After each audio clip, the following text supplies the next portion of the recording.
Bon bah cette fois on va revoir en fait Orion 3, donc Orion les prophéties 3 et la pyramide d'Égypte, donc la pyramide de Khéops, que finalement on a rebaptisé la pierre angulaire, donc la pyramide de Jésus, hein, puisque c'est pour nous c'est vraiment c'est tellement extraordinaire, tellement c'est monstrueux quoi, c'est énorme, c'est gigantesque, c'est formidable de s'apercevoir que cette pyramide est vraiment quelque chose d'exceptionnel en soi. Même si, bon, il y a beaucoup de théories, il y a beaucoup de choses qui ont été dites sur cette pyramide. Comme je vous l'avais dit, nous, c'était vraiment pas quelque chose sur lequel on voulait travailler, puisque tellement de gens ont voulu travailler dessus et ont travaillé dessus. C'est comme Aleph, hein, quand j'ai démarré en fait la recherche de Aleph, donc de 1 en hébreu. C'est pareil, j'ai lu des choses où des gens ont passé leur vie entière sur ce chiffre, sur ce 1. Donc ça fait plutôt peur, hein, de démarrer en fait une recherche alors que tellement de gens sont, euh, sont, sont partis en fait dans ce sujet et puis finalement on sait pas s'ils se sont perdus ou pas quoi, hein, puisque il y a pas de il y avait pas de conclusion réelle et puis je lis très peu alors c'est vrai que lire des livres de gens qui ont dit des choses, c'est vraiment quelque chose qui m'intéresse pas. J'ai vraiment cette sensation qu'il faut qu'on le fasse chacun, faut qu'on fasse cette recherche personnelle de justement la recherche de Dieu, donc par le chiffre 1 en tout cas pour moi, mais pour les autres ça peut être autre chose, hein. Ce qu'il faut bien comprendre puis bien voir en fait, c'est que chaque personne a une vision différente dans tous les cas de la valeur de 1 en fait et de l'unité.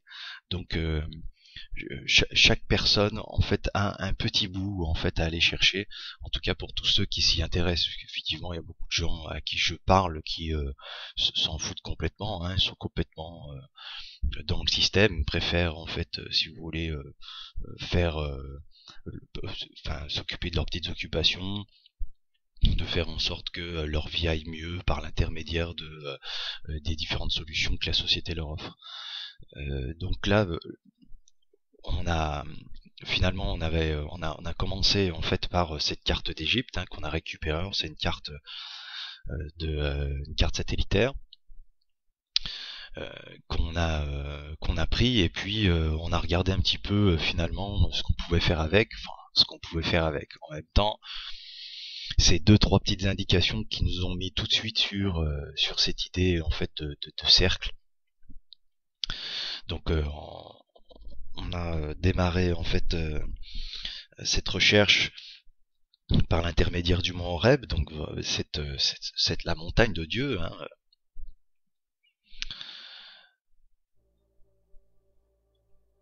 Le Nil et la singularité, c'est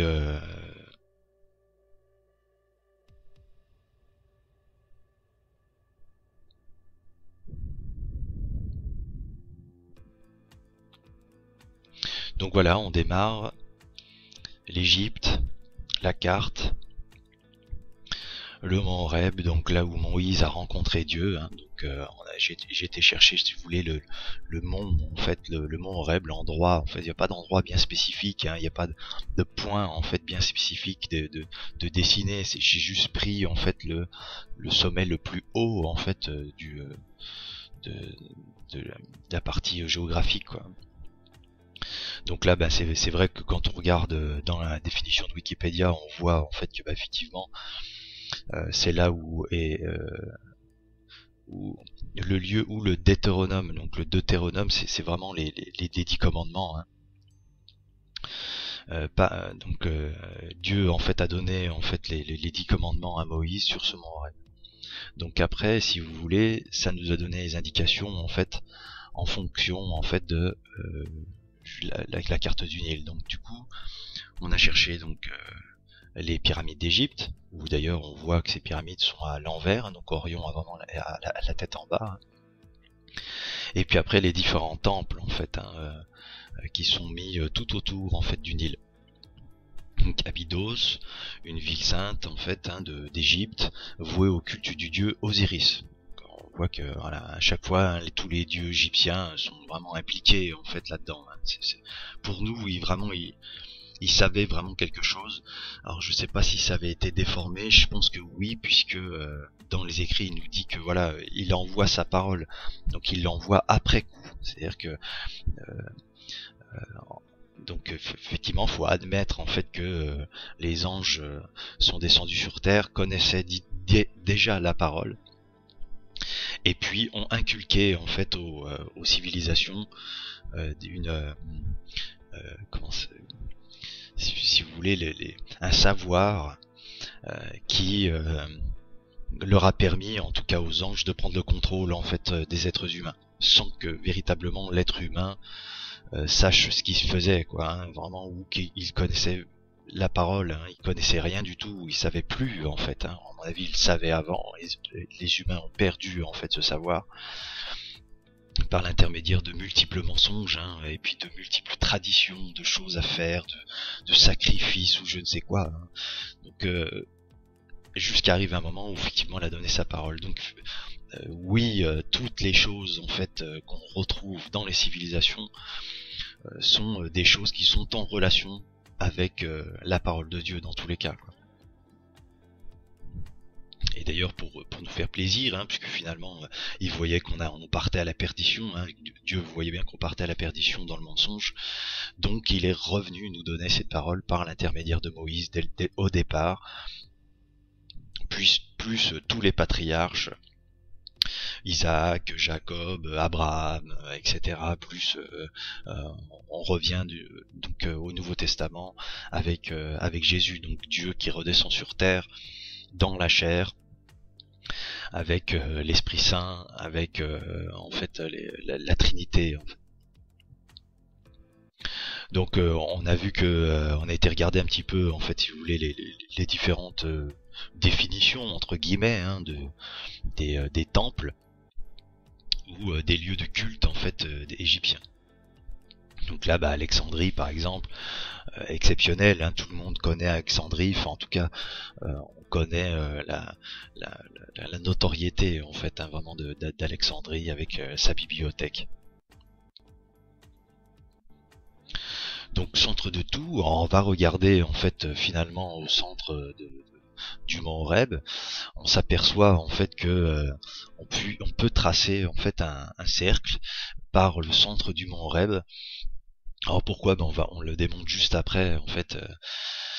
C'est vraiment trouver un cercle. Pourquoi parce que on a trouvé 3,14. Donc on a fait le lien en fait entre le mont Horeb et la pyramide d'Égypte. Et on a tracé un cercle. Alors le premier chiffre qu'on a trouvé en fait par rapport à la pyramide d'Égypte, c'est quand on a voulu calculer en fait la distance qu'il pouvait y avoir entre le mont Horeb, donc vraiment le sommet le plus haut, et puis la pyramide d'Égypte. Et là 314, c'est un endroit bien particulier en fait, qui est, si vous voulez, une croix qu'on a trouvée en fait à 4 km. Donc vous voyez, on a vu cette croix en fait, on s'est dit c'est pas possible, elle est vraiment bien faite, perpendiculaire, impeccable. On s'est dit il y a quelque chose en fait. Et à partir du moment où on a pointé cet endroit, donc cette intersection, et puis que on est parti sur les pyramides d'Égypte, on a trouvé 314 qui nous a donné, tiens, c'est l'image de pi en fait, c'est vraiment le chiffre pi, 314. Et tiens, on va tracer un cercle alors.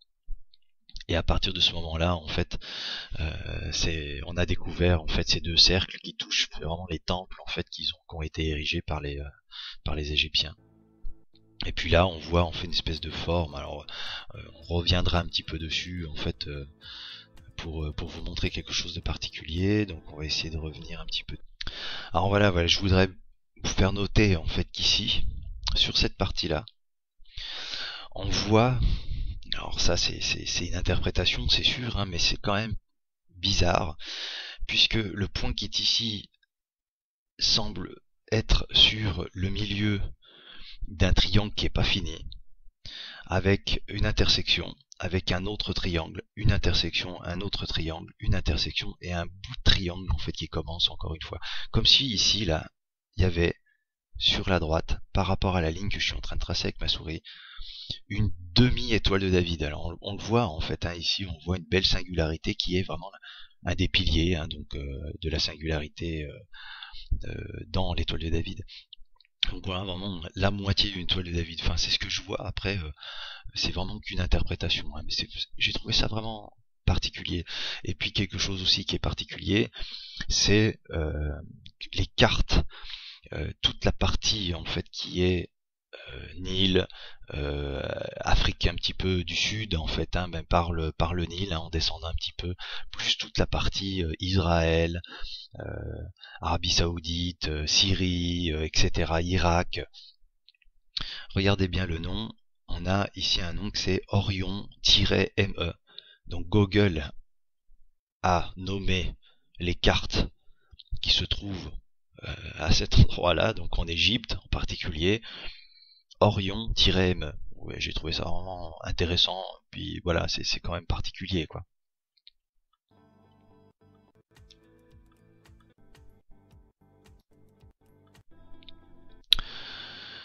Donc 314, donc on revient en fait voilà sur ce point là, hein, c'est cette intersection, cette croix en fait, hein, pour arriver jusqu'au sommet en fait justement de la pyramide de Khéops.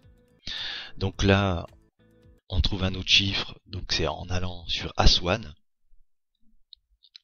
Aswan étant le premier nome du pays de l'Arc. Alors, le premier nome c'est la façon dont a été découpé le Nil par la Haute-Égypte. Enfin, c'est ce qu'on lit en fait dans Wikipédia. Donc, ils ont découpé le Nil et ils ont mis en fait des parties en fait du Nil. Aswan est ici en fait, hein. Ils ont découpé le Nil en fait pour justement, alors je sais pas trop quoi faire en fait, hein, mais apparemment c'était purement administratif. Alors je sais pas si vraiment il y a des paperasses à l'époque ou enfin, je sais pas comment ils voient les choses, hein, pour cette époque.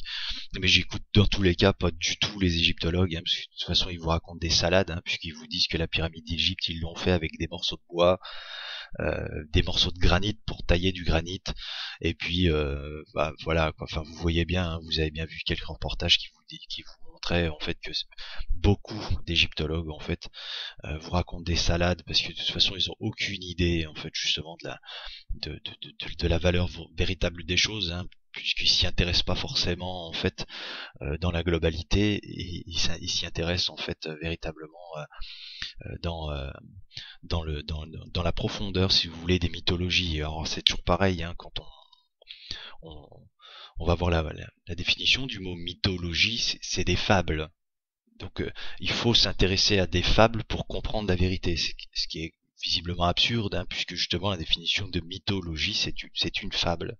Hein, je veux dire, c'est assez quand même assez dingue en fait aujourd'hui que on essaie de nous faire croire que des fables sont une vérité. Mais ce qui est quand même intéressant, bah, c'est effectivement tous les calculs que ces gens peuvent faire, c'est bah, les découvertes par rapport en fait à bah, aujourd'hui nous la parole de Dieu, c'est-à-dire vraiment le rapport en fait entre cette fausse histoire qui a été construite en fait, hein, par les anges déchus, hein, et l'histoire en fait qui nous est racontée par la Bible. Donc, pour revenir en fait à nos deux cercles, on s'est aperçu que finalement Aswan, 500 km, donc entre ici et le mont Horeb, et du mont Horeb jusqu'à la pyramide d'Égypte, donc là on prend pas la croix, hein, c'est vraiment le mont Horeb, hein, le mont le plus haut, hein, enfin la partie la plus haute du mont Horeb, jusqu'aux pyramides d'Égypte à 318 km. Et quand on a fait en fait bah, les périmètres en fait, hein, de ça, donc de pierres, hein, on a trouvé 1000 pi et on a trouvé donc avec 318 km, on a trouvé 636 pi. Quand on fait le rapport, on trouve pi sur 2. Donc c'est après je sais pas si c'est juste, hein, si c'est faux. En tout cas, c'est quand même particulier de trouver une valeur de pi sur 2 avec deux cercles, tout en ayant en fait une approche de ce cercle par pi. Voilà.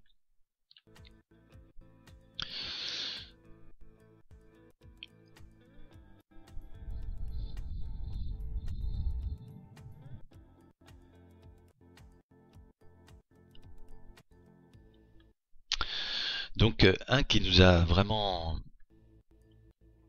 intéressé, en fait, c'était Akhenaton, en fait, donc qui a fait une ville qui s'appelle Akhetaton, en fait, donc construite par Akhenaton, et qui signifie donc l'horizon d'Aton. Donc l'horizon d'Aton, justement, ce qu'on vous montre, c'est que c'est Tel El Amarna, donc on a aussi une autre ville qui s'appelle Tal Al Amarna. Donc ça on verra un petit peu plus tard. Donc site archéologique d'Akhenaton, capitale construite par le pharaon Akhenaton aux alentours de les dates, hein, c'est toujours pareil. Jamais je regarde les dates en fait. C'est pour moi vraiment. Bon, après on peut nous raconter n'importe quoi. De toute façon j'y étais pas, donc je peux vraiment pas savoir. Je mets pas en doute la, la fiabilité en fait des chiffres, mais je les mets de côté.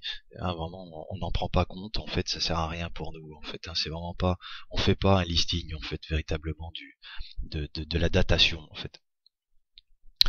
Donc le nom arabe de Tel El Amarna est sans doute la contraction des noms du village actuel El Til en fait.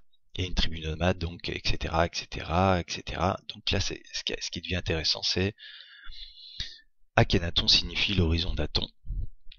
Et puis un en fait qui est intéressant aussi, alors qui est vraiment aussi, enfin je veux dire, j'en ai d'autres hein, comme ça, mais où, quand je vous disais qu'ils savent pas quoi raconter parce qu'ils sont pas au courant, mais on leur demande de dire quelque chose, alors visiblement ils essayent de dire quelque chose. Le roi proclame qu'Aton lui-même avait choisi cet emplacement parce qu'il était vierge de la présence de toute autre divinité. Alors ça peut être expliqué visiblement par ce qui a été écrit en fait et les traductions de ce qui a été écrit. Donc il va à Thèbes, donc là c'est tout en Camon quitte à Akhenaton pour retourner à Thèbes. La cité fut laissée à l'abandon, puis démantelée par les successeurs d'Akhenaton et recouverte par les sables. Donc Akhenaton est la seule ville d'Égypte antique, donc la seule. C'est quand même là ça devient intéressant parce que vous allez voir enfin qu'il y a vraiment quelque chose de particulier puisque c'est la seule ville d'Égypte antique dont nous ayons une connaissance détaillée, notamment à cause du fait qu'elle fut désertée peu de temps après la mort d'Akhenaton.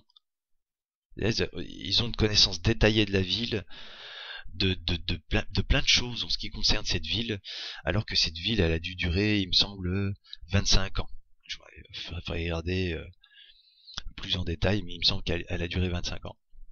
Donc voilà, en 25 ans, à côté des règnes en fait qui ont été faits en fait par d'autres, hein, par d'autres pharaons, on a une connaissance beaucoup plus détaillée de cette ville que les autres, pour ne jamais plus être occupée. C'est-à-dire vraiment, elle est morte en fait 25 ans plus tard.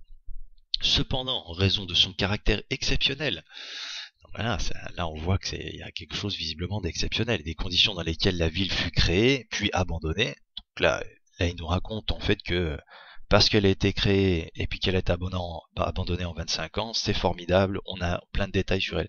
Il est difficile de savoir dans quelle mesure l'horizon d'Aton était représentatif de l'urbanisme égyptien. Donc là, je vais essayer de voir un petit peu avec vous. Hein, jeta les fondations, donc Akhenaton jeta les fondations de la cité, hein, la capitale de l'empire égyptien, pendant un quart de siècle. Vous voyez, comme j'ai dit, 25 ans en fait. Voilà, 25 ans de règne et on a une ville en fait, et c'est la seule, hein, où vraiment on a une connaissance détaillée en fait de Akhenaton. Donc ça aussi c'est vraiment des choses un petit peu particulières. Hein. C'est un peu comme une autre en fait que je vous ai montré par l'intermédiaire de l'assemblage qu'on a fait entre c'est la même chose que le défaut du graphène. Quand on vous a montré le défaut du graphène et qu'on a fait l'intégration, en fait, une image qui avait une représentation en fait d'une bulle, donc de cet œil qui voit tout à l'intérieur de la pyramide. Quand j'ai regardé la définition, enfin ce que disaient les égyptologues, pardon, en ce qui concerne cette formation en fait de traits et puis donc de cette pyramide, ces cercles, etc. La personne que j'ai lu a écrit textuellement: non, mais c'est parce qu'ils aimaient les obliques et les cercles. Donc c'est pour ça qu'ils s'amusaient mathématiquement en fait, et ils aimaient les obliques et les cercles. Donc vous voyez un petit peu ce qu'on nous raconte en fait. Hein. Quand on voit aujourd'hui ce que nous on a trouvé par rapport à ça, bon, quand on sait pas, vaut mieux rien dire. Hein. C'est ou émettre en fait une hypothèse en disant bon voilà on pense que et c'est pas ils aimaient faire non on pense que effectivement ils aimaient bien faire des choses comme ça parce que les mathématiques étaient intégrées à je ne sais quoi mais n'affirmez pas avec une seule phrase ils aiment les obliques et les cercles enfin, je veux dire encore que bon voilà on peut pas non plus en vouloir à tout le monde en fait d'essayer de chercher et puis de vouloir trouver quelque chose. Hein. Tout le monde cherche en fait de son côté une vérité, quoi. Hein. Donc l'horizon d'Aton, c'est quelque chose qui nous a choqué en fait, puisque dans la physique, euh, on a l'horizon des événements. Et l'horizon des événements, c'est vraiment un endroit particulier. D'ailleurs, l'horizon des événements, donc on l'a tracé sur un cercle. Mais la définition de l'horizon des événements, c'est dans une couronne. C'est l'endroit en fait où la lumière ne s'échappe pas et la lumière ne rentre pas dans le trou noir. C'est-à-dire elle fait que tourner autour du trou noir sans s'échapper. Donc c'est vraiment une couronne en fait. Hein. Donc ça peut démarrer de là et aller jusque là quoi. Hein. Ou aller jusque là, l'endroit où finalement en fait voilà on a la couleur, on a la lumière en fait qui reste en fait autour du trou noir. C'est vraiment une couronne quoi. Hein. Mais effectivement, on peut l'associer directement à un cercle, hein, puisque bon, on sait pas trop où se placer sur cette couronne. Hein. On sait pas, il y a beaucoup de choses qu'on sait pas, mais on sait que voilà, c'est une couronne. Physiquement, en fait, c'est une couronne dans laquelle la lumière ne peut pas s'échapper. Alors pareil, hein, c'est purement théorique. On sait pas trop non plus, hein, la physique non plus, hein, ne sait pas. Hein, elle fait des hypothèses en fait pour vous répondre à des questions en fait d'ordre mathématique et physique. Donc nous, on a essayé de faire au plus simple. Hein, on a mis en fait la physique théorique. Donc l'horizon des événements est la limite où la physique n'a plus de sens, puisqu'à partir de ce moment-là, en fait, eh ben on rentre dans le trou, hein, on rentre en fait véritablement dans le trou noir. Donc à partir de ce moment-là, d'ailleurs, on voit que eux, ils font une représentation justement, hein, où la lumière descend en fait justement dans le trou noir, quoi. Hein. Elle n'a plus une physique, elle n'est plus la physique avec laquelle on peut s'appuyer. Pourquoi? Parce que je le mets en exemple, hein, la gravité tend à l'infini. C'est-à-dire qu'à partir du moment où on arrive vers un trou noir, eh bien tout se dérègle, la physique n'a plus de sens, les calculs mathématiques n'existent plus. C'est typiquement en fait la technologie, par exemple, qu'on essaye de décrire en fait qui est la physique quantique. Alors j'ai un ami en fait qui a étudié en fait justement la physique quantique. Et même lui, il me dit, il faut faire très attention avec la physique quantique puisque c'est une physique de statistiques. Donc, bon, avec tous les problèmes que peut engendrer finalement les statistiques, quoi. Hein. Donc, si vous voulez, la probabilité en fait ou la chance, on va dire, hein, même si effectivement je crois pas en la chance, mais euh, la chance qu'on a en fait de trouver la solution par rapport en fait à une statistique. Alors bon, c'est pas pour autant que on a la vérité. Hein. C'est-à-dire que même si on a un pourcent de chance élevé que c'est une probabilité sur laquelle on peut s'appuyer, c'est pas forcément une vérité. Donc voilà. Et pourquoi c'est uniquement statistique? Parce qu'on ne voit strictement rien. C'est-à-dire vraiment, l'atome est un mur qu'on ne peut pas percer et qu'après ça en fait on a vraiment des théories qui sont avancées pour expliquer en fait si vous voulez certaines choses qui se produisent en fait lorsque on a fait des expériences avec les atomes. Alors excusez-moi de vous donner en fait des espèces d'explications qui s'en sont pas, hein, parce que justement moi je préfère dire que finalement je sais pas trop, que il y a des possibilités pour qu'effectivement ces gens en fait nous disent une partie de la vérité, mais il faut quand même avoir ce doute puisque on ne la sait pas la vérité, et ces gens-là non plus ne la savent pas cette vérité. Donc le seul que je suis sûr qu'il sait la vérité, c'est celui qui a créé en fait justement ça. Alors donc là on revient en fait sur la ville, hein, l'horizon d'Aton. Donc on voit vraiment en fait qu'on est positionné sur le cercle qui a été tracé en fait, hein, par rapport au mont Horeb, donc comme centre, et puis par rapport au cercle en fait supérieur, donc le gros, hein, qui passe par Aswan, qui passe par 2 oasis en fait, et puis qui passe par Alexandrie, donc vraiment la bibliothèque en fait, hein. Donc ça se trouve en fait la bibliothèque, voilà, c'est quand même, enfin c'est voilà, bibliothèque. Il y en a un qui nous intéresse et vous allez comprendre pourquoi. Donc là, on a tracé la singularité. Voilà, on a mis la singularité mathématique. Alors est-ce que ça a un lien véritable? On ne sait pas trop, mais vous allez voir en fait que l'intégration de la singularité en fait dans la carte d'Égypte, mais cette fois par le mont Horeb, donc avec le miroir par le mont Horeb, comme je vous le disais, on va le voir un petit peu plus tard, on verra en fait les similitudes. Donc on voit ce trait en fait qui part comme ça là, et puis qui vient, bon, voilà, ici en fait justement sur, parce que nous on appelle le premier oasis, enfin on est à une presque oasis, on est sur une presqu'île en fait pratiquement en fait. Enfin cette petite feuille en fait. Ça a un nom, un particulier, mais ça nous intéresse pas, c'est pas forcément le nom en fait qui nous intéresse, encore que effectivement on pourrait s'y intéresser et puis regarder en profondeur pour voir, parce que franchement les liens sont vraiment intéressants en fait dans la structure.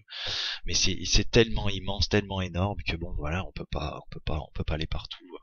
Je vous dis franchement, je vous prie de me pardonner, on n'est que des êtres humains. On fait que tatillonner en fait, chercher par-ci par-là en fait, parce que on fait pas confiance du tout à l'être humain, et puis du coup on cherche par nous-mêmes. Donc effectivement ça peut engendrer des erreurs, ça peut engendrer en fait des fausses interprétations ou des interprétations en fait qui sont pas forcément à suivre. Mais en tout cas, pour l'instant, ça nous a emmené loin, puisque la seule chose sur laquelle en fait on s'est basé, et le seul livre que véritablement je lis, et puis j'ai lu, puisque j'étais athée, hein, et puis je me suis converti avec mon frère, c'est la Bible. Donc voilà, tout ce que vous voyez en fait, c'est en fonction de la Bible. Malgré tout ce qu'on peut vous dire en ce qui concerne la Bible, et tout ce qu'on peut émettre en fait comme hypothèse en fait quand on est athée en fait, en ce qui concerne la Bible. Si vous n'avez pas lu la Bible, vous êtes athée et vous n'avez pas lu la Bible, lisez-la. Voilà, comme ça au moins, moi c'est ce que j'ai fait. Arrivé un moment, en fait, quand on m'a dit oui, est-ce que tu l'as lu, je dis bah non, je l'ai pas lu.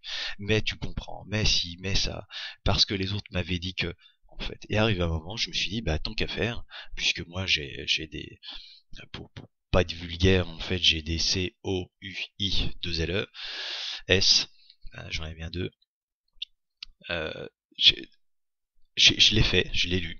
Voilà, j'ai demandé en fait directement à Jésus-Christ, en fait, parce que j'aime pas demander à des petits chefs en fait, hein, ou même des chefs. J'aime bien demander au gros patron. Hein, donc j'ai demandé finalement Jésus-Christ, puisque j'ai compris en fait avant même de, de croire en fait, hein, d'avoir la foi vraiment. La foi, c'est vraiment croire en fait en Jésus-Christ en fait, le Sauveur, et comme étant Dieu en fait, donc l'incarnation de Dieu en fait dans la chair, par Jésus-Christ. Je lui ai demandé directement, puisque visiblement il était, pour moi et pour mon frère, il était en fait le chef suprême, en fait, hein, le bobos, en fait, le big boss. Donc demander en fait à un être de lumière, ou demander à la déesse Gaïa, ou qui vous voulez en fait, Osiris, ou qui vous voulez. Je veux pas de chef en fait. Moi je veux le big boss en fait. Pourquoi? Bah parce qu'il y a que lui qui peut me donner la réponse finalement. Les chefs peuvent toujours vous manipuler, essayer de vous dire des choses en fait pour on sait pas trop quoi faire, mais finalement en fait vous disent pas forcément la vérité. Moi je veux de la bouche de celui qui a créé en fait l'univers, puis de celui qui m'a créé moi en fait, hein.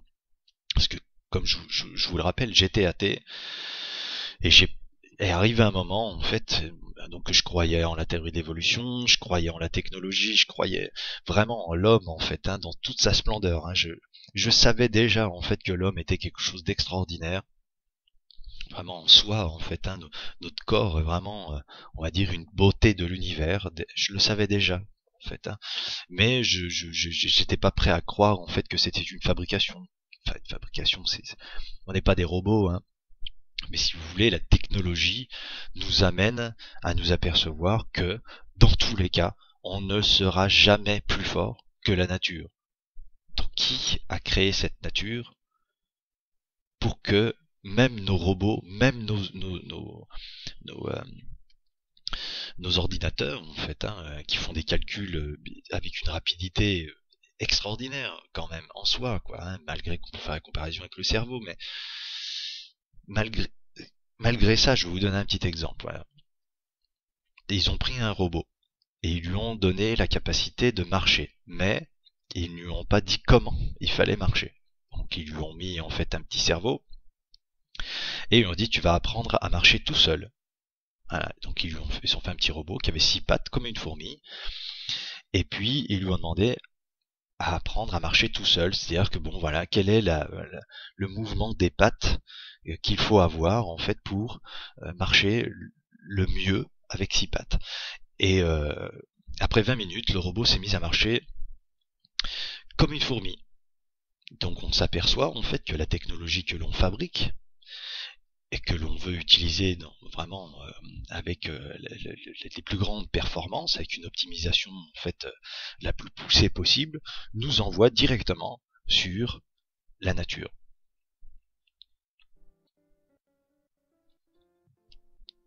Donc les miroirs en fait, hein, donc là on va démarrer les miroirs de la carte d'Égypte. On l'a fait donc le miroir par la pyramide d'Égypte. Ce qui nous a donné la forme en fait que vous avez vu dans les quads. Donc on va la revoir. Donc on retrace les cercles, vous allez voir en fait le lien qu'il y a entre la position de la carte. Alors ça c'est super important en fait. Position de la carte.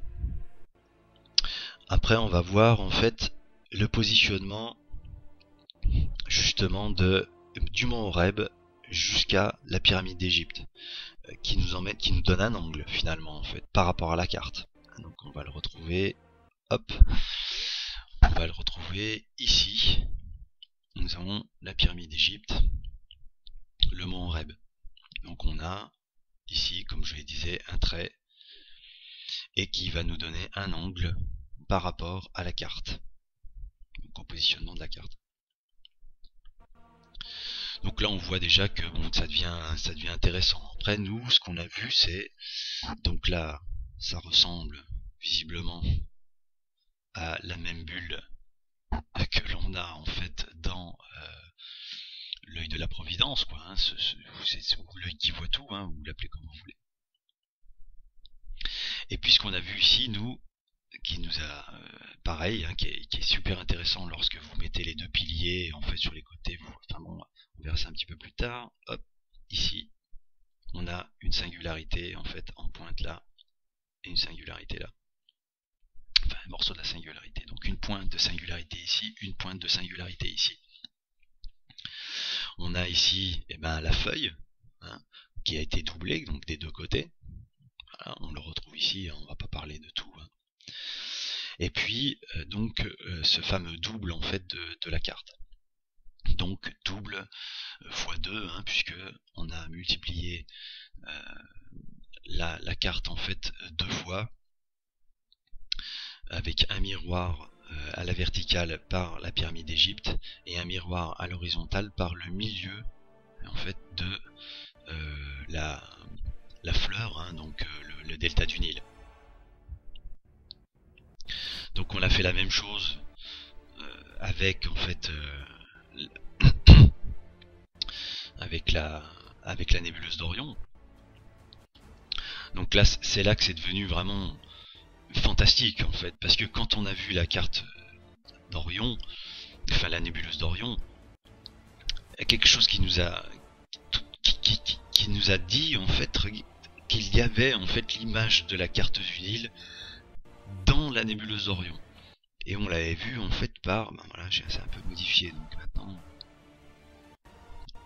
Donc voilà, maintenant on le voit bien en fait, hein, cette partie-là, là. Voilà. Cette partie-là, hop, le Nil descend comme ça, puis on a une petite croche en fait, c'est la petite croche du Nil en fait. Donc on voit au moyen d'un miroir, d'une manière obscure, mais alors nous verrons face à face. Donc vraiment en fait on a pris ces versets en fait, puis on les a mis en application directement sur ces cartes. Donc je connais en partie, hein, puisque nous on connaît finalement en partie, on a qu'une partie de la carte d'Égypte, hein, on a qu'une partie en fait de la nébuleuse d'Orion, on a qu'une partie d'Orion, on a qu'une partie, on a à chaque fois qu'une seule partie. On a même en fait finalement que un quart de ce qu'on devrait voir.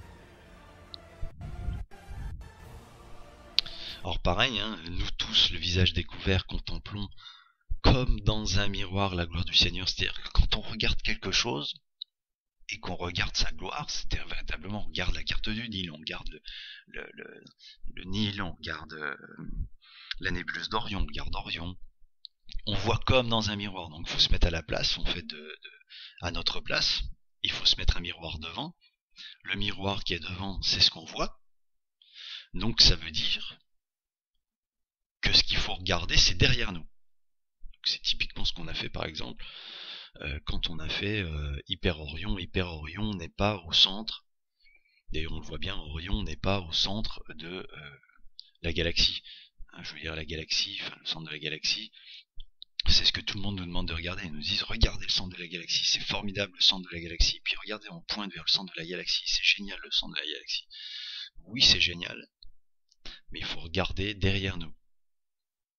Donc on a pris la carte, puis finalement on s'est intéressé à tout ce qu'il y avait derrière, en fait, comme si nous on regardait finalement en face de nous le centre galactique, et nous on a regardé derrière nous. Et finalement on a tout trouvé derrière, on n'a rien trouvé devant, entre guillemets, hein, mais on a tout trouvé derrière. Donc lui il nous dit, nous sommes transformés en la même image de gloire en gloire par le Seigneur, l'Esprit en fait. Parce que c'est comme si on n'avait pas notre double en fait, hein. On voit notre miroir en fait, mais on voit pas, on voit pas véritablement le miroir du miroir. Peux-tu comme lui étendre les cieux aussi solides qu'un miroir de fonte? On voit le miroir de fonte, l'épaisseur en fait, hein. Un morceau de fonte c'est pas plat en fait comme une feuille de papier, hein. Donc un miroir de fonte, vraiment un gros miroir avec une épaisseur. L'épaisseur est super importante, hein. C'est vraiment la partie en fait qu'il faut étudier, hein. C'est cette épaisseur en fait. Alors vous verrez, on verra un petit peu plus tard là. Donc on va avancer puisque du coup là l'intégration du lion, donc on va revenir un tout petit peu en arrière.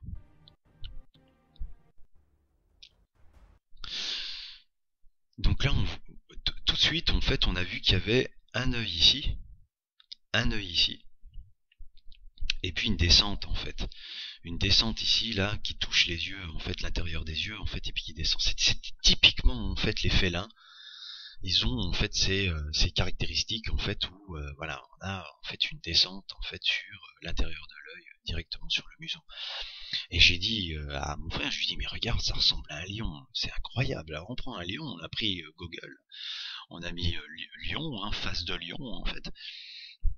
D'ailleurs je me demande si je peux pas le faire avec vous, on va regarder un petit peu comment, si on peut le faire avec vous en fait. Voilà, on va prendre ça, Google, formidable, lion, on va mettre face de lion, voilà, image.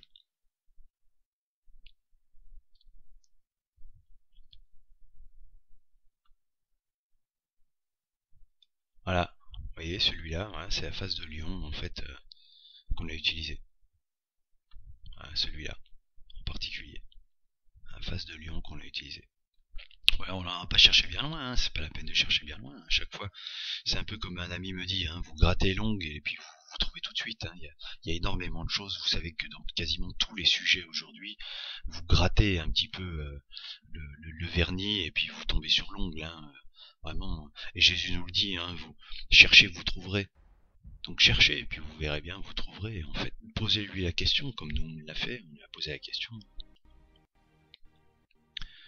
Le rapport en fait qu'on peut avoir avec Jésus, donc Dieu directement en fait par l'intermédiaire de Jésus, est vraiment un rapport d'amis en fait. Il est là pour nous aider, il n'est pas là pour nous taper dessus ou nous sermonner directement. Il est là pour qu'on découvre la vérité. Donc il est là pour nous aider. Il est là pour ça. Donc on lui a posé toutes les questions possibles et inimaginables en ce qui concerne où il était, comment il a fait, pourquoi en fait tout ça. Qu'est-ce qui a fait en fait que les humains sont rentrés dans ce genre de système? Pourquoi ils sont dans ce genre de système? C'est incroyable en fait que l'être humain, après tous ces millénaires, n'a rien fait pour l'être humain. Tout ça, tout en sachant que bon, on sait pertinemment en fait que des technologies extraordinaires en fait ont déjà été mis en place il y a déjà très longtemps. Alors après on va me dire oui c'est les lobbies etc. Bien sûr je le sais, enfin, je veux dire tout le monde sait aujourd'hui en fait que les riches ont pris le pouvoir etc. Mais pourquoi, comment l'être humain n'a pas pu en fait justement si vous voulez faire quelque chose pour l'être humain? Voilà, c'est pas plus compliqué que ça quoi. Je veux dire j'ai trouvé ça absurde en fait en soi que l'être humain n'a rien fait en fait. Vraiment, il n'y a rien fait pour l'être humain. Donc voilà, c'est exceptionnel. Et l'un des vieillards me dit, ne pleure point, voici le lion de la tribu de Juda, le rejeton de David. Et il y a d'autres écrits qui écrivent ici, au lieu de rejeton, la racine de David. La racine de David. Jésus-Christ, il a vaincu pour ouvrir le livre et ses 7 sceaux. Donc les 7 sceaux de Dieu, donc véritablement ce que vous a montré en fait. Une grosse étoile de David avec 7 étoiles de David sur les pétales de l'étoile de David.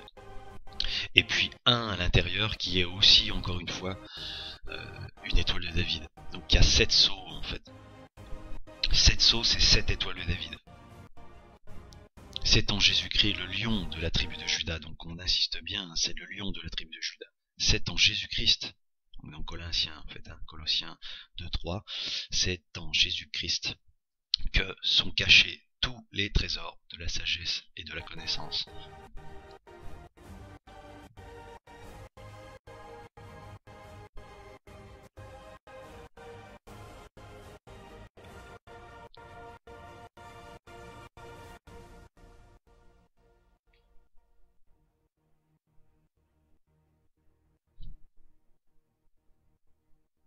Et une fois qu'il a disparu, on le voit bien, on percute bien à ce moment-là qu'il y avait vraiment quelque chose à cet endroit-là, quoi. Alors le lion, on va le retrouver en fait dans d'autres endroits en fait par rapport à la structure. Donc là, on recommence en fait pour vous montrer véritablement que voilà quoi, il y a une superbe intégration en fait qui a été faite. Donc là, on va passer à la pyramide d'Égypte. Donc comme je vous ai dit, on est sur une pyramide en fait qui est positionnée en fait suivant un angle. Enfin c'est toujours pareil, c'est relatif encore une fois, puisqu'il y a des gens qui vont nous dire bon voilà, on va tracer un trait droit en fait entre les deux points des pyramides. Et puis il y a un angle pour aller en fait de ce point-là jusqu'à ce point-là. Donc ils ont calculé en fait, donc ils ont pris ce trait-là, ils ont continué en fait tout droit comme ça, puis ils ont calculé un angle en fait ici. Bon, ce qu'il faut savoir, c'est déjà on peut le voir autrement. C'est-à-dire qu'en fait c'est un angle relatif celui-ci, puisqu'il peut avoir deux angles, celui qui a de là à là et celui qui a de là à là. Par rapport à quoi? Par rapport à une autre ligne en fait. On la connaît pas, mais on sait que ça pouvait être mis directement sur un cercle par exemple. Puisque comme je l'ai dit, c'est qu'une interprétation de dire il n'y a qu'un seul angle. Donc là j'ai fait l'intégration en fait entre la carte d'Orion en fait et puis les pyramides d'Égypte. Donc là c'est vraiment cette carte, c'est nous qui l'avons fabriquée. Vous la trouverez ailleurs nulle part. Vous trouverez des similaires en fait, mais celle-ci en particulier c'est nous qui l'avons mise. Donc ce qui est intéressant, c'est qu'on voit qu'il y a quelque chose ici par rapport en fait à cette étoile qui est, je vous le rappelle, qui est sigma en fait, donc qui est égal à 18. Donc intéressant en fait, ce truc-là a l'air d'être super intéressant. Ici on voit la nébuleuse de la tête de cheval, hein, et ici là, c'est la nébuleuse de la flamme. On va aller un petit peu plus loin. Donc là c'est à partir de ce moment-là en fait, donc je vous l'ai mis dans l'autre vidéo en fait, hein, je vous ai donné le lien pour aller voir cette conférence qui nous a donné en fait finalement les positionnements en fait des différentes formes géométriques en fait à l'intérieur de la pyramide par les calculs. Donc, ce qui nous a tout de suite choqué en fait, hein, c'est l'intersection de deux triangles équilatéraux. Donc je le note en fait, point intéressant, regardez ce point là et vous allez comprendre pourquoi. Intersection entre les deux triangles équilatéraux, ce point là est très intéressant. Un autre point très intéressant, c'est la pointe en fait qu'on voit ici, qui va tomber donc directement sur, nous on va dire ça, les épaules du pentagone. Voilà, donc pile poil ce point là. Donc ça, on va le retrouver dans le défaut du graphène. Donc on verra ça plus tard. Donc le point ici d'intersection en fait, hein, vraiment avec, vous voyez, les deux traits partent en fait de ce point là en fait pour tracer le pentagone, quoi. Donc plaçons selon l'intersection des triangles de notre étude. Donc nous on avait tracé ça, donc rappelez-vous, on avait tracé ça en fait par rapport à la galaxie, et on voit une forme ici, donc d'une femme avec une ceinture ici, hein. Enfin si on va dire c'est sa taille en fait qui est ici, d'accord. Donc en nous on avait pris l'image que vous voyez ici à la verticale, on l'a mis à l'horizontale. Donc là ce qui est formidable, c'est qu'en fait par l'intermédiaire de la taille de l'image, donc on sait tous qui est en fait une taille qui est en fonction du nombre d'or, on a une proportion qui s'est mise automatiquement et qu'on a intégré directement en fait dans l'image que vous voyez. Donc ici on a une singularité, donc une femme à la verticale, d'accord. Et on a reproduit la même chose ici à l'horizontale, hein, sur cette partie là. Tout ça uniquement par rapport à la galaxie. Donc on a fait la construction, hein, donc dans Orion et les prophéties 2, deuxième partie il me semble, on a fait la construction. Donc point d'intersection des deux triangles équilatéraux, intégration en fait justement de son image. Alors, au début on a fait une intégration d'image, après on a remodifié son image, en fait c'était un screenshot déjà, et en plus c'était tordu en fait, c'était un petit peu tordu en fait. Donc intégration d'image, donc très intéressant en fait de voir que, donc on va regarder la femme qu'on a mis à l'horizontale, qui va toucher directement le cercle que l'on voit là, tracé en fait par la géométrie en fait, les mathématiques. Donc déjà on pointe directement sur ce cercle. Donc on voit qu'on retombe en fait la pointe de l'étoile de David sur donc les épaules là du pentagone. Donc on va continuer.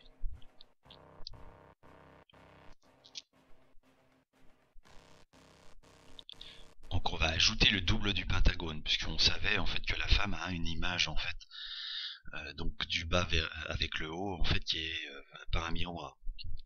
Et donc le miroir vraiment ici en fait, et puis la partie haute est l'image de la partie basse ou inversement. Donc on va ajouter finalement le double du pentagone, donc le pentagone que normalement il devrait y avoir de l'autre côté. Donc on l'ajoute.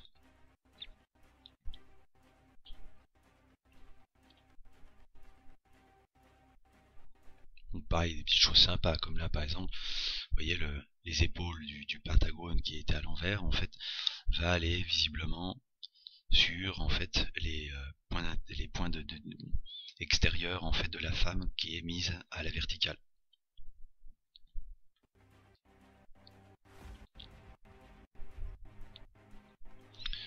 Donc on va ajouter en fait donc l'intérieur de la pyramide d'Égypte qui n'avait pas été fait, donc voilà, on va le rajouter.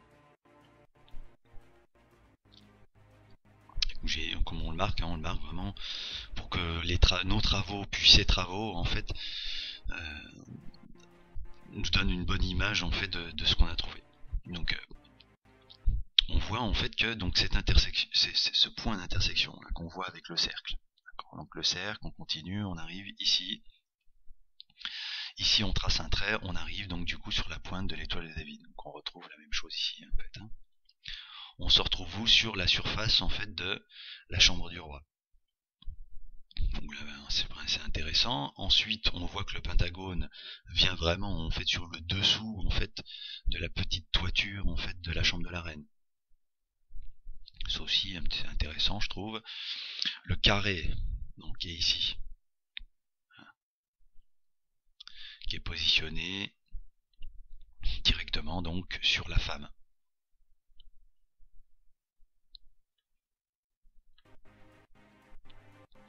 Et on voit en fait justement que la chambre du roi, en fait, donc le dessous en fait de la toiture, vraiment positionné à un endroit particulier puisque c'est une intersection de l'étoile de David. Donc là, comme j'ai dit, vraiment ce point-là intéressant, hein, puisqu'il est vraiment, il a été tracé par le fait qu'on mette la singularité à l'horizontale, et en plus dans une proportion différente. Donc là, comme j'ai dit, la pointe du pentagone sous la toiture de la chambre de la reine. Pardon. Donc qui nous fait penser vraiment typiquement en fait à cet endroit-là, donc la nébuleuse d'Orion. Donc vraiment, donc, je vais arrêter. Alors pourquoi il nous fait penser typiquement à la nébuleuse d'Orion? Parce que le triangle qui se trouve ici, en fait, qui est le Y en fait, hein, pour nous, hein, YHWH, donc c'est le Y qui est ici,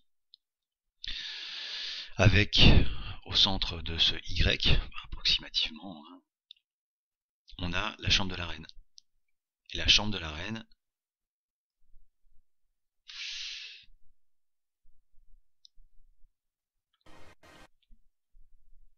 est positionnée, donc on va revenir un tout petit peu en arrière, 39, regardez bien cet endroit-là, le triangle. Et donc là, le même triangle, avec à l'intérieur la chambre de la reine, et en pointe, donc l'étoile de David, qui part en fait donc de ce triangle équilatéral. Alors nous, il n'est pas équilatéral, hein. Dans Orion, tout est déformé. Alors c'est ça qui est troublant, c'est d'avoir trouvé quelque chose de droit par rapport à quelque chose de déformé. Mais bon, ça, peu importe finalement la façon dont on le trouve, hein, mais c'est le résultat qui compte vraiment. Donc là, on voit que on est sur une intersection, donc là, le dessous de la chambre du roi est sur une intersection en fait de la pétale de l'étoile de David, c'est ce qui nous a donné finalement cette idée de, encore une fois, prendre ce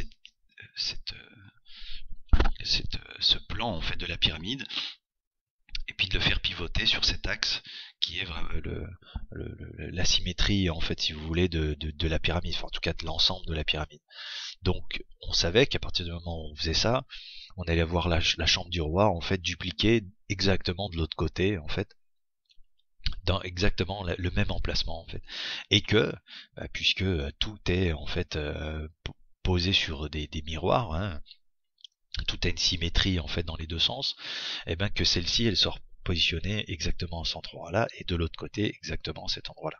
Donc c'est comme ça en fait, si vous voulez, qu'on a commencé à construire cette façon en fait de voir les choses.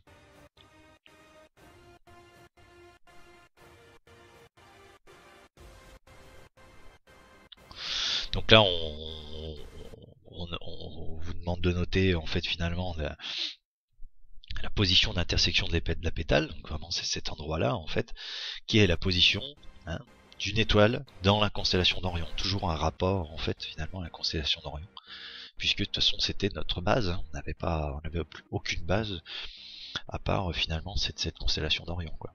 Donc on retrouve Sigma en fait ici. Donc là, pareil, notez bien ce cercle en fait rouge là, cette tache rouge en fait. Il y en a plusieurs en fait à des endroits bien particuliers dans l'univers, enfin en tout cas la carte de Planck sur laquelle on a travaillé.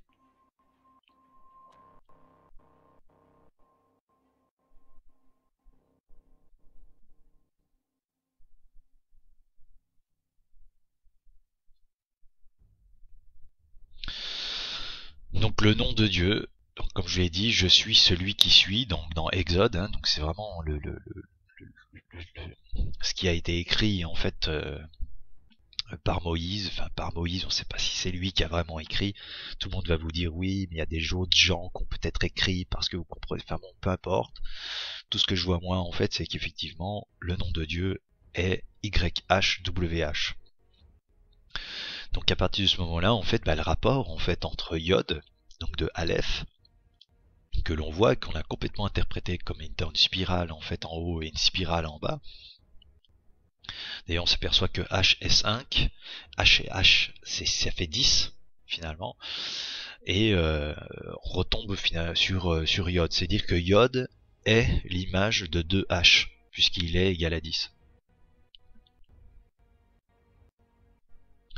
Donc voilà, si vraiment on fait une interprétation texto en fait de Aleph par rapport à la géométrie, on tombe directement sur le nom de Dieu à l'intérieur de la pyramide d'Égypte. Ce qui est fantastique en soi, hein, puisque ça démontre bien qu'il est la pierre angulaire, que c'est lui qui a écrit à l'intérieur de cette pierre. Alors c'est inconcevable en fait pour un athée de croire en fait que la pyramide a été construite par Dieu. Voilà, c'est qui a construit la pyramide, c'est toujours une question d'ailleurs qu'on se pose, hein, puisqu'on n'arrive pas à aujourd'hui, on n'arrive pas à croire en fait la théorie des égyptologues qui nous dit que la pyramide a été faite par les humains et puis etc etc. Mais bon, quand vous voyez en fait qu'un homme comme l'architecte qui a fabriqué par exemple le pont de Millau, qui est vraiment un pont, on va dire exceptionnel en soi dans le sens dans ce sens qu'il a été obligé en fait d'utiliser des technologies comme voilà pour poser les piliers en fait de soutien au GPS. Enfin bon, vous vous rendez compte, on utilise des technologies immenses, énormes, les meilleures technologies qu'on puisse sortir en fait donc de la science.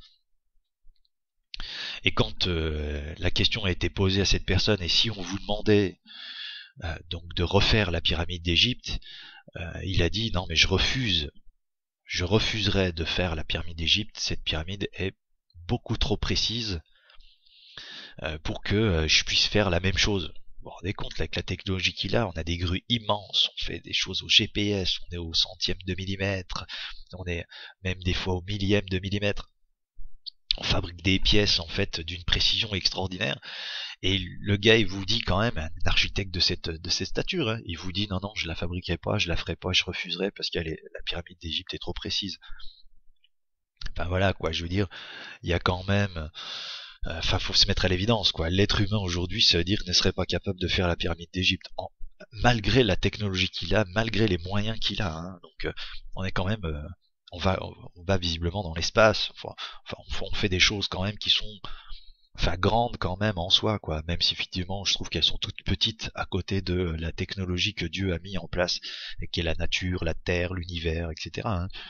Mais je veux dire, bon, on essaie de se sortir un peu les doigts, on veut faire des choses, on utilise des technologies, des super ordinateurs, avec des moyens, des concepts en fait de construction ou de fabrication, comme par exemple voilà, je connais quelqu'un en fait qui a inventé la boule parfaite, donc la méthodologie de fabrication de la boule parfaite en métal à partir d'un morceau de tôle.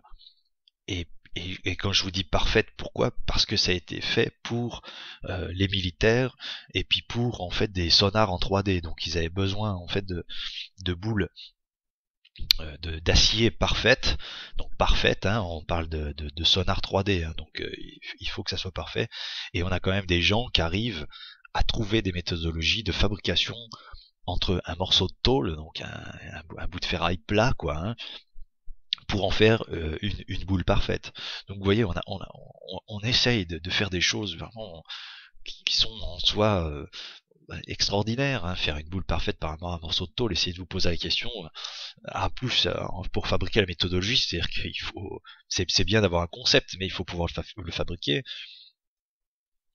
On arrive à faire des choses comme ça, mais on se pose toujours cette question, qui a fabriqué la pyramide d'Égypte? Surtout avec la technologie qu'ils avaient avant, quoi. Donc là, il nous le dit en plus, hein, donc Ésaïe 28:16, c'est pourquoi ainsi parle le Seigneur, l'Éternel.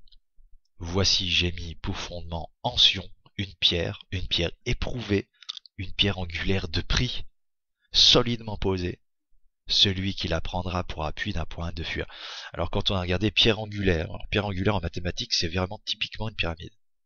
Voilà, alors une pierre angulaire en mathématiques, c'est une pyramide, elle n'a pas de forme spécifique, elle n'a pas forcément un centre au milieu du carré ou au milieu du triangle. Et d'ailleurs, il peut avoir plusieurs surfaces. Carré et triangle, en fait, est aussi considéré comme une pierre angulaire.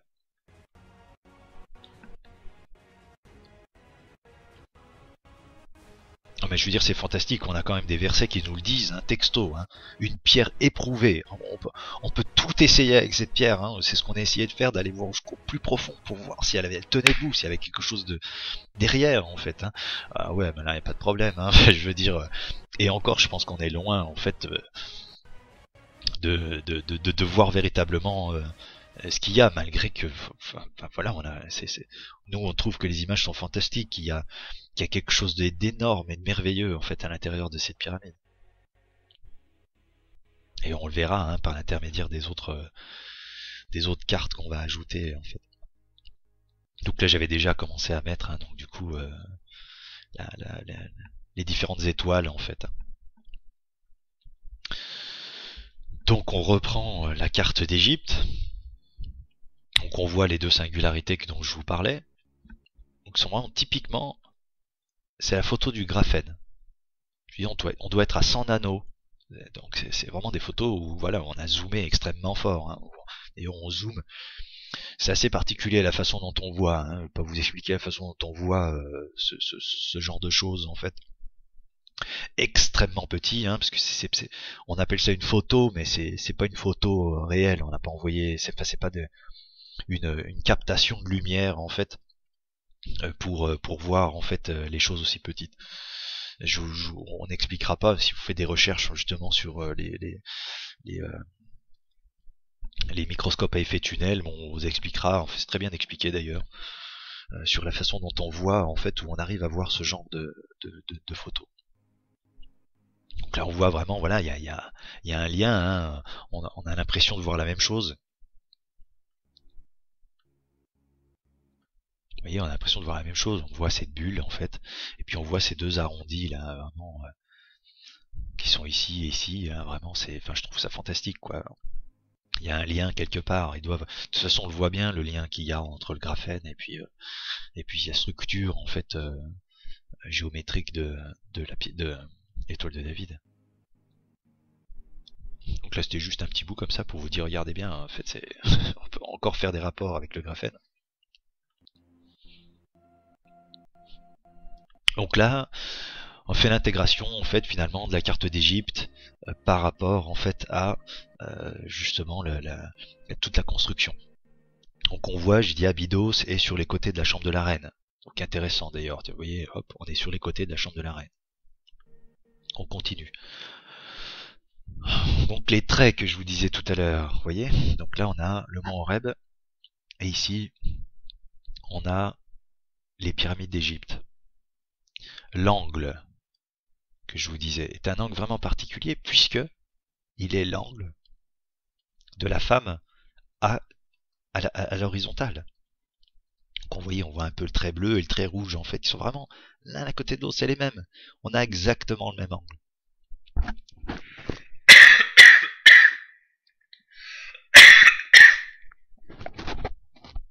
On a exactement le même angle, excusez-moi. Un chat dans la gorge. C'est affreux quand c'est comme ça. Donc vous voyez, on a exactement le même angle, c'est fort quand même.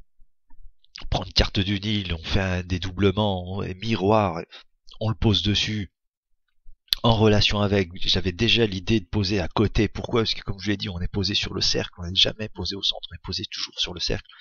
Les singularités sont sur les côtés, jamais en fait au centre. Encore que nous on a pris cette référence comme étant le centre, hein, mais c'est l'idée dans laquelle on était parti. On disait de toute façon rien n'est sur le centre de la singularité. De toute façon tout est fractal, hein, donc on a en fait à chaque fois des points en fait qui se suivent, qui sont la même image à chaque fois. Donc là on voit les deux traits, c'est fantastique. Les deux traits sont vraiment pile poil. Le même angle en plus, ça c'est vraiment, vous allez me dire un hasard, mais des hasards comme ça, je vous en trouvais des 50 si vous voulez des hasards. C'est ça le problème en fait. C'est qu'il arrive un moment quand il y a trop de hasard, on arrête de croire que c'est le hasard. Enfin, je veux dire, c'est normal. On voit bien en fait qu'il y a un rapport beaucoup plus profond et puis qui sort complètement de l'entendement en fait. Hein, donc l'entendement, hein, on n'est pas capable de le croire quoi. Hein, mais regardez où ça nous mène, hein, vous verrez bien. Hein. Donc on va ajouter la carte du Nil. Donc cette fois on va la mettre à l'échelle, comme à l'échelle qu'on avait fait en fait dans la carte en fait de la nébuleuse d'Orion. Et on va intégrer la carte de la nébuleuse d'Orion dans en fait la structure en fait géométrique de la pyramide d'Égypte. Donc avec le lion hein, finalement hein, directement, hein, puisque le lion est intégré en fonction finalement de ces deux yeux. Hein, on n'a pas fait plus que ça en fait. Hein, on a mis les deux yeux du lion sur les deux yeux en fait qu'on voit dans la nébuleuse d'Orion et c'est tombé pile nickel. Donc là, je montre en fait finalement les choses en fait qui sont particulières. Donc les Abydos avec deux étoiles de la nébuleuse d'Orion. Vraiment sur les côtés impeccable, hein, pareil. On est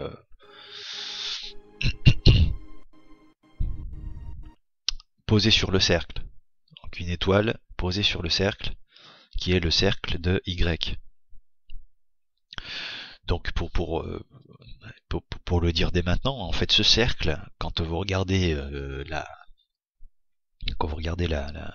la conférence hein, fait sur laquelle on s'est appuyé, en tout cas pour cette image de la forme géométrique à l'intérieur de la pyramide, ce cercle est considéré comme le Soleil.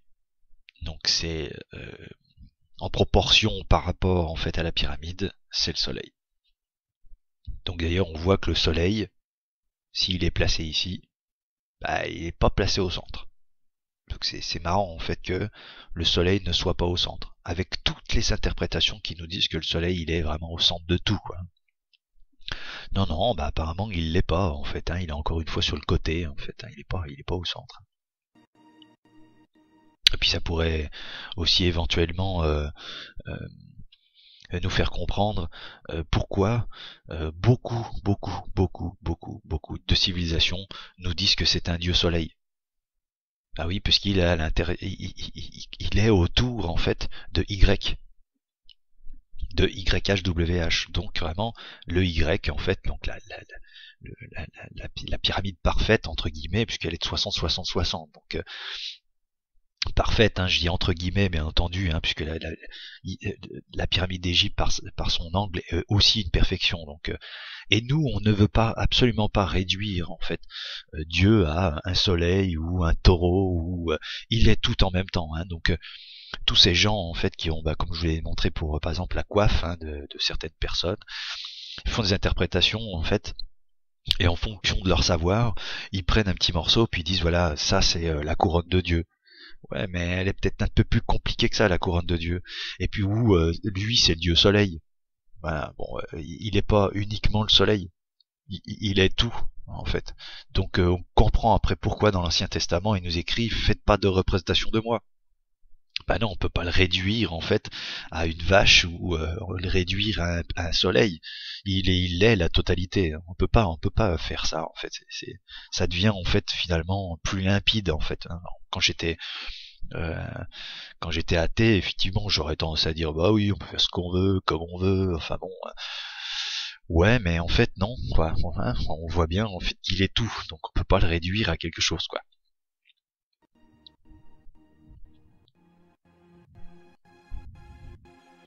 Donc là, on voit ici 2 étoiles encore qui sont de la nébuleuse d'Orion. On verra qu'ici, à cet endroit-là, c'est aussi l'emplacement de Saïf dans la constellation d'Orion.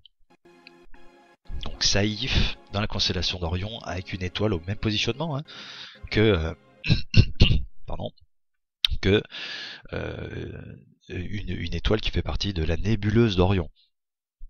Donc c'est pour ça que dès le départ on vous a dit regardez, la nébuleuse d'Orion c'est l'image d'Orion en fait. Dans le système fractal, toujours pareil, on a la nébuleuse d'Orion qui est au centre du triangle, donc on le verra d'ailleurs dans l'intégration d'Orion par rapport à cette structure.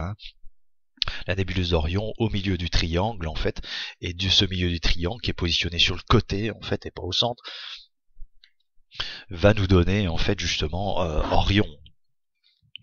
Donc là pareil, sur le cercle qui est ici 2 étoiles, et sur l'intersection des 2 traits rouges en fait qui appartiennent à la carte d'Égypte, on a une étoile ici, donc on le retrouve ici par exemple, une étoile, 2 étoiles, et sur le cercle et à côté de l'intersection. Et là pareil, je vais noter, il y a 2 points ici et ici qui sont sur l'œil en fait, donc c'est le poisson que nous, donc le premier symbole chrétien en fait, le poisson. D'ailleurs vraiment, et d'ailleurs il dit on va partir à la pêche. Jésus dit on va partir à la pêche. Il faut qu'on aille partir à la pêche. Il faut qu'on récupère des poissons. On est un peu mis en fait comme des poissons dans l'eau en fait. Et puis on sait pas où aller, on sait pas quoi faire. Alors du coup lui il vient en fait, puis il nous dit suis-moi. C'est moi qu'il faut suivre, c'est moi le chemin, c'est moi la vérité. Donc on le voit ici. Donc là, je vais revenir à mes 2 points. Ce point-là, ce point-là, ce point-là, ce point-là. Alors 2 étoiles bien particulière parce que là vraiment on va voir vraiment des choses super importantes en ce qui concerne l'intérieur en fait de la nébuleuse d'Orion. On va réintégrer le lion de la tribu de Juda et là on s'aperçoit en fait que le lion a donc en pointe le nez du lion a en pointe en fait la pointe de l'étoile de David. C'est extraordinaire quand vous posez en fait ça et que tout vient directement en fait, sans même que vous fassiez quoi que ce soit. On a quasiment rien fait. Vous le voyez bien qu'on a quasiment rien fait quoi. On a juste mis les images l'une sur l'autre. C'est tout ce qu'on a fait. On a l'extérieur des yeux qui sont les points du pentagone.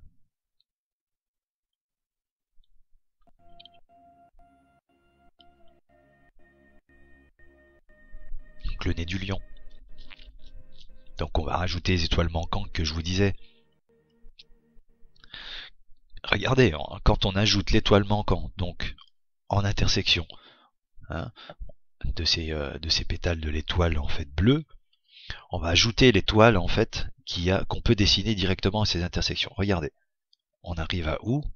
Sur le trait que l'on a noté tout à l'heure, qui est aussi un trait de la carte du Nil, qui est en relation directe avec l'angle d'une étoile de David que l'on peut tracer directement par l'intermédiaire des intersections de l'étoile de David bleue.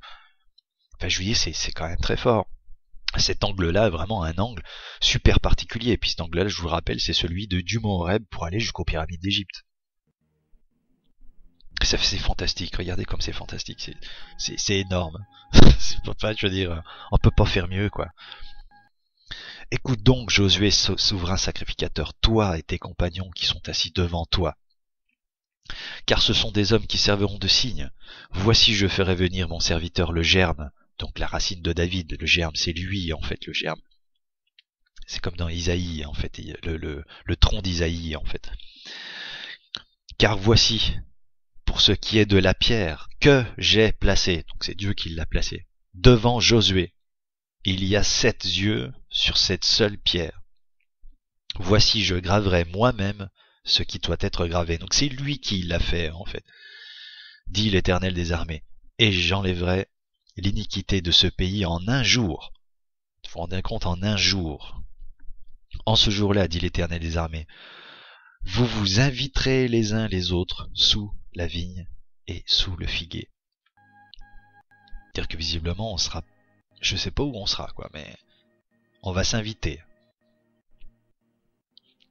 Et en un jour, hein, vraiment, là, il y a plein de choses qu'il fait en un jour quand même. Hein, puisque quand il en a marre, il retourne la carte. Hein.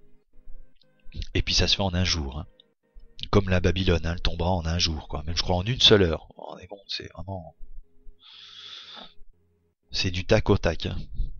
Quand il fait les choses, visiblement, il fait pas les choses à moitié, quoi.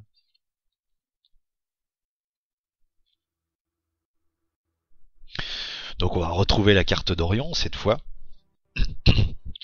Réintégration de la carte d'Orion.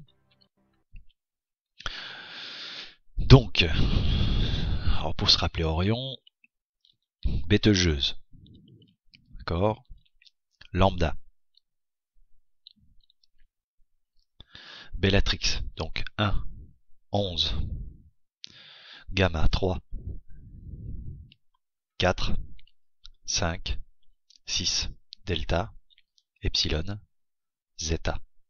Donc ici on voit la nébuleuse de la tête de cheval, et légèrement petit au-dessus en jaune, comme ça là on voit la nébuleuse de la flamme. Cursa, donc, qui n'est pas considérée en fait hein, dans la constellation d'Orion. Cursa, IC 2118. C'est ça IC 2118, c'est ce petit nuage blanc. Rigel, Saïf, donc exactement l'endroit en fait que je vous montrais avec une étoile qui appartenait à la nébuleuse d'Orion dans l'intégration totale. La nébuleuse d'Orion, M42, M43 donc. Hein. À l'intérieur de quoi? Un triangle équilatéral. À l'emplacement exact que l'on a en fait dans la construction que l'on a faite avec l'étoile de David que l'on a trouvée à l'intérieur de la constellation d'Orion. Donc c'est vraiment typiquement le même emplacement en fait par rapport à ce triangle, qui est en fait, je vous rappelle, ce triangle-là, avec la chambre de la reine.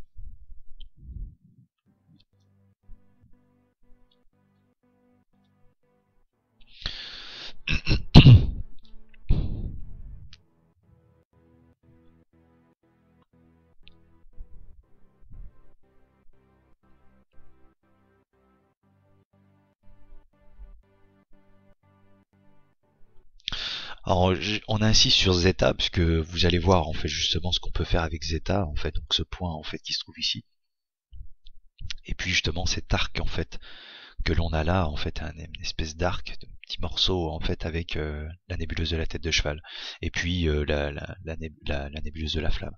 Alors je voulais juste noter en fait quelque chose de supplémentaire, c'est que quand vous prenez ce triangle voilà, équilatéral là ici, vous êtes en intersection avec un autre triangle équilatéral qui est celui-ci. Donc par les pieds du triangle équilatéral, ce point-là, si ce triangle en fait est quelque chose d'indépendant et qu'on le met sur le côté, on prendrait ce triangle-là, qui est aussi, on va dire, le même, mais pareil, sur le côté. Et que ces deux triangles en fait viennent l'un dans ce sens-là et l'autre dans ce sens-là. Ils se sont rencontrés tous les deux et forment en fait ce petit bout de triangle que l'on trouve ici. Alors ce point-là, qu'est-ce qu'il a fait en fait? Il a traversé la ligne qui se trouve là. Donc la ligne de symétrie. Donc qui est aussi une ligne de miroir. Donc quand je vous disais c'est Saïf, donc le fils, donc 10, parce que là c'est 10 en fait. Hein. Donc c'est marrant parce que du coup, hein, là c'est égal à 10, hein, ça. C'est Y en fait qui est égal à 10. Là on a 10. Et ben 10 a franchi le miroir de séparation. C'est le Fils. Donc ce qu'il faut bien comprendre là, c'est que lorsque en fait prenez un chiffre, donc vous prenez 1. 1 c'est une globalité. Donc ça veut dire qu'on va prendre le problème à l'envers. Si on prend 10, 10 c'est comme si on zoomait sur 1. À l'intérieur de 1, on va trouver 10 choses. Voilà, c'est ça en fait. Et plus on va augmenter les chiffres, plus on va zoomer. C'est ça le principe, mais à l'envers. C'est toujours pareil, à chaque fois on fait tout à l'envers. Jamais on va à l'endroit, puisqu'à l'endroit, c'est ce qu'on voit. Donc nous on va regarder ce qu'on voit pas en fait. Donc là, il y a vraiment cette intégration en fait de 10. Donc le Fils, parce que je l'ai dit, c'est le zoom en fait, hein, donc c'est celui qui est plus petit. Parce que dans les interprétations, en fait, effectivement, c'est écrit le Fils et le Père, et dans la traduction réelle, en fait, c'est le petit et le grand. Donc, enfin, c'est vite dit comme ça, hein, mais c'est vrai que c'est le petit et le grand. Donc, 10 est le plus petit. Et Jésus nous le dit, il nous dit le Père est plus grand que moi. Donc il a complètement raison, puisqu'il est en train de dire, en fait, moi, je suis lui, moi, en fait. Parce qu'il dit, je suis le chemin et la vérité. Donc, il est la lumière, en fait, à suivre. Il est le berger, en fait.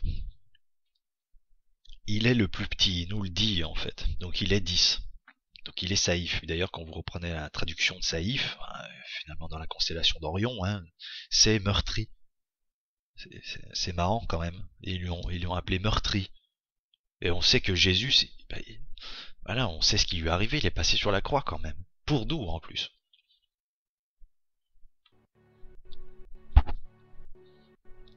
Donc Zeta, vraiment super important. Puis la nébuleuse Orion. Voilà, la nébuleuse Orion. En plus, ce qui est fantastique avec cette nébuleuse, c'est regarder l'emplacement de la nébuleuse. Donc là, je vous disais, la nébuleuse Orion exceptionnelle. Donc on va regarder en fait son emplacement. Donc le trait bleu qu'on trouve ici. Donc c'est la femme qu'on a mis à l'horizontale. C'est aussi en fait l'angle de la carte nulle et c'est aussi en fait l'angle donc du mont Horeb pour aller jusqu'à la pyramide d'Égypte. C'est aussi l'emplacement en fait donc de l'étoile de David qu'on peut le tracer ici. Donc traverse cette nébuleuse d'Orion. Elle est aussi traversée par le Pentagone. Voilà. Et entre M42 et M43 est traversée par un des couloirs en fait, enfin ce qu'ils ont dit être enfin on sait pas trop, ça au moins voilà, on sait pas, voilà, il y a un trou en fait qui part de là pour aller jusque là. Donc là voilà, il y a quand même plein de choses en fait qui font que bon. Et là on vous parle de la boucle de Barnard. Alors, la boucle de Barnard, c'est ce nuage rouge hein, en fait qu'on voit ici. Donc quand on a fait des recherches en fait sur cette boucle de Barnard, il faut se dire en fait que par rapport à nous, donc la façon dont on la voit, hein, c'est vraiment celle-ci, hein, cette boucle de Barnard est complètement plate. C'est-à-dire qu'en fait, entre ce point-là, par exemple, ce point-là ici, ce point-là qui est ici, ou ce point-là qui est ici, et ils sont rigoureusement à la même distance de nous. Voilà. Bon, ça c'est ce qui est dit par les scientifiques. Donc là, ce qui est bien, c'est effectivement, si on partirait de Bellatrix, en fait, on partirait, on arriverait en fait ici, on tomberait directement en fait sur le dessus de la chambre du roi, on traverserait la chambre du roi et puis on longerait le couloir en fait par le dessous. Pour arriver où pas loin en fait finalement de Rigel en fait et puis IC2118 quoi.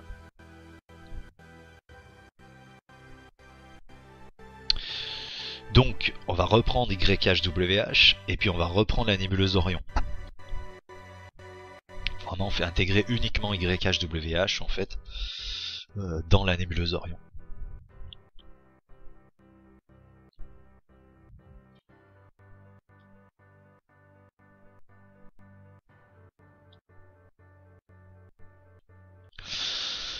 Donc voilà quoi, ça là pareil, ça devient énorme en fait, hein, puisque alors les épaules du Pentagone nous donnent en fait la fin du nuage qui se trouve ici. Regardez, le nuage nous le dessine en fait. D'accord ? Le milieu du Pentagone. Donc on le voit que c'est le milieu par le cercle qui est tracé tout autour. D'accord ? qu'est-ce que nous trace en fait la perpendiculaire en fait donc de l'axe. Pareil, un des points par les nuages. Donc les nuages viennent par là, hop, tu vois, ici, on a une petite pointe de nuage là, une petite pointe de nuage là. Bon, la même chose de l'autre côté, hein, bien entendu. Et le triangle en fait qu'on trouve ici, qui est Y. Donc de l'autre côté, en fait, on l'aurait en fait par là. Donc là, vous voyez, c'est pareil. Les nuages en fait qu'on voit ici rouges, regardez, ils ont la forme de l'étoile de David. Là, on a des étoiles qui se suivent, regardez, ils sont au même niveau en fait. On a l'impression qu'il y a une représentation de cette surface en fait. Vous voyez, la surface qui est ici, là, l'épaisseur en fait de du miroir, quoi. C'était nous on est dedans, on est vraiment dans l'épaisseur du miroir. C'est pour ça que je disais l'univers est plat, parce que on est là-dedans en fait.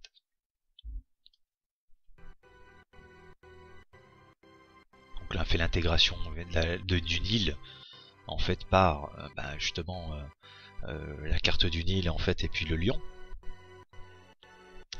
Et puis ici, à cet endroit-là, en fait, on voit qu'on pointe, donc par l'étoile de David qui se trouve ici, on pointe le milieu d'espèces de petites bulles en fait qu'il y a à cet endroit-là.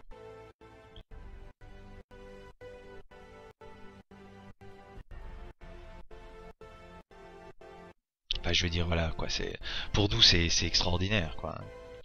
Enfin, une structure géométrique en relation, en fait, avec en fait la nébuleuse d'Orion. Enfin voilà.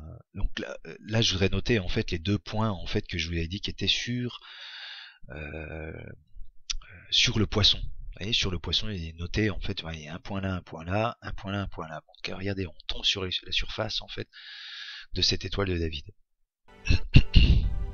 Donc là, à cette époque, en fait, on avait tracé quelque chose de, vous voyez, c'était pas très très précis en fait en soi. On avait découvert, on s'est dit waouh, c'est formidable, il faut absolument qu'on fasse quelque chose, on vous a fait quelque chose quoi.